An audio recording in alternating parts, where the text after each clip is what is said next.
Nintendo, why do you always make it so difficult to make a friend online? I'm Mac Fraser, I'm Backrolls. and we're the Nintendo Nerds. We're a new comedy and gaming duo here to help you craft and play your way to a better day. We met in the not-too-distant past during some spirited online Mario Kart, and as it turns out, we share a love for art, gaming, and all things Nintendo. And we want to share our nerdy knowledge with you. So stick around, because in today's video, we'll be discussing Nintendo's first foray into the world of proper online services and voice chat. So, at the time of this video, Nintendo online services are just about a year old. Just under. Yeah, I think we're just shy of a week, something like that. And yeah, it's been a turbulent year with very few updates. But there are also good things that have come from this. Yes. Like our friendship. We completely agree, and it must be noted, and we must thank Nintendo Online for this show existing at all. We met through Mario Kart Online, through fellow gaming friends. Shout out to our friends Gingybeard and Claire Dactyl. They are great Mario Kart players and Splatoon players. There'll be plenty of B-roll of them. We had some great time in those initial Mario Kart lobbies. It was truly the gold rush era of Nintendo Online. Mario Kart for a time was the new chat roulette. Who am I going to meet today? Only slightly safer. Just a little Yeah. bit. And otherwise, that's why the mute button exists. Well, we were thankful for the mute button. Nintendo did seem to get a lot of things correct, but they weren't listening to a lot of people who've been in the online game for a while. There were definitely connectivity issues, at least in the initial months of the Nintendo Online. Sometimes you'd have to reboot the game entirely in order for the voice chat to work on your phone. And oftentimes, I'd have to reboot my phone too. The app allows you to report people in a lobby you were with, but there was no option to really report anyone through the console or profile itself. So unless you're reporting someone that you were currently playing with, or your only option really was to block them so that they weren't able to join you in the future. Overall, the use was very limited in the online suite, and still remains that way to this day. There's not an option within the Nintendo Online app on your phone to message friends, or to really manage your friends list at all. Well, which is unfortunate, because yeah, that would make life so much easier, because again, there's a lot of us, especially you and I both, with day jobs. It would have been really nice to be able to message someone and say, hey, I'm going to be home from work in an hour. You want to play some Mario Kart? Well, one thing to understand is that this online suite was built in Japan, where the gaming culture is different. There are people who take their Nintendo Switch on the train and they're constantly playing, and for an audience like that, this may not be as large of a need. But there are other companies from Japan like Sony that are actively listening to a North American market and its requests. And it's very confusing that still to this day, Nintendo isn't really interested or concerned in North America's wants as far as an online suite. And we're all coming up now on another year of paying for this.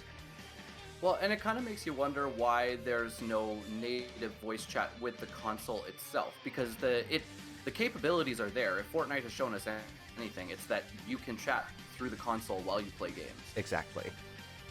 And options through Bluetooth connectivity through the console and gaming headsets would definitely be less of a hassle, especially when you consider the way that Splatoon 2 was initially set up, where you had to have that dongle and all those extra cables. It was like sitting in a spider web of cables just to chat with your friends while you played. And can you imagine if you actually needed to charge your phone at the same time? Just confusing decisions across the board.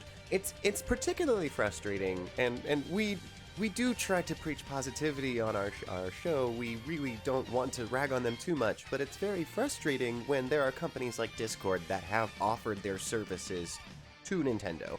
They have gone on record, both in tweets and otherwise, saying that they would like to bring Discord to the Nintendo Switch. They're waiting for the green light from Nintendo. And you still require extra hardware, a phone, a PC, or a headset. But the kicker is that it allows you to do so much more. Some of these things that we just kind of mentioned, where messaging and group chats and things like that, all of that exists within Discord, where you don't have the opportunity for that with Nintendo Online. I also found that the overall voice quality through Discord is a little bit more consistent and a little bit better. And I'll tell you, I didn't run into those issues that I ran into in the early days of Nintendo Online, where, again, you're rebooting devices, trying to get back into the lobby, that you had to leave because you no longer could hear anybody. Exactly. We are updating this video, we should note, because there was a recent update in Switch 9.0 software to allow for friend invites through the Nintendo Switch and the online app. And we said to ourselves, oh no, our entire argument is null and void. You can now invite friends on your Switch. And then we tried it. And it is a head scratcher for sure. It is really baffling. It only works right now for Splatoon 2.